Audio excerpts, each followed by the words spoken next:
Welcome back, everyone, or hello to those of you tuning in for the first time. It's another round of Ask a Life Coach where you ask and I attempt to answer.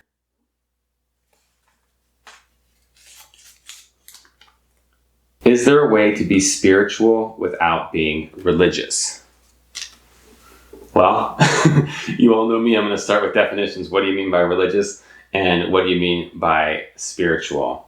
I'm assuming that when we talk about being religious, we're perhaps talking about having a specific affiliation and maybe adopting certain labels, congregating with certain types of people, maybe even embracing certain holy texts, things of that nature. Can you be spiritual without doing that?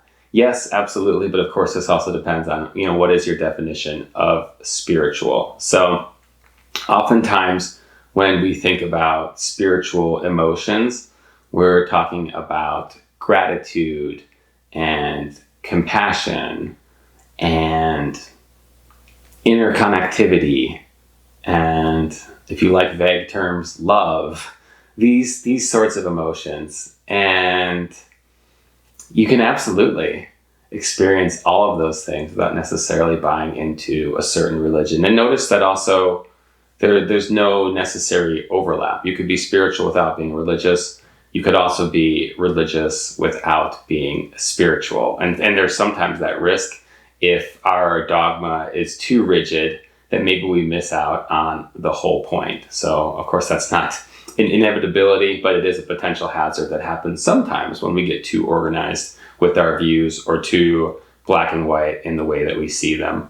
But generally speaking, those types of spiritual emotions, absolutely, yes, they're available to any of us just by virtue of being human beings.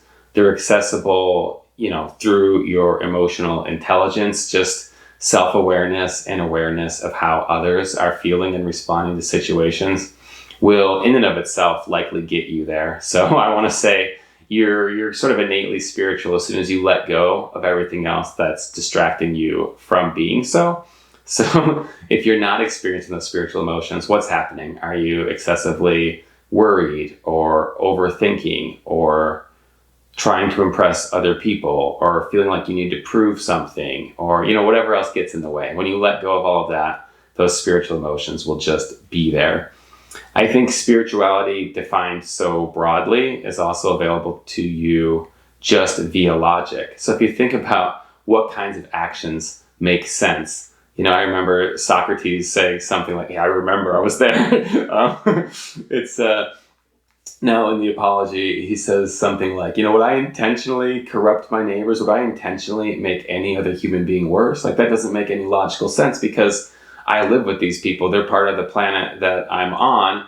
And why would I ever, indirectly make my own situation worse, which is exactly what happens when you harm anybody else. So, even somebody who's just a hardcore logician, I think, can realize that, hey, we're all on the same team. When I help you, I benefit as well. And, what's spirituality, if not that, essentially at its core? So I love this question. And yes, you are absolutely free to let go of any labels that are not serving you.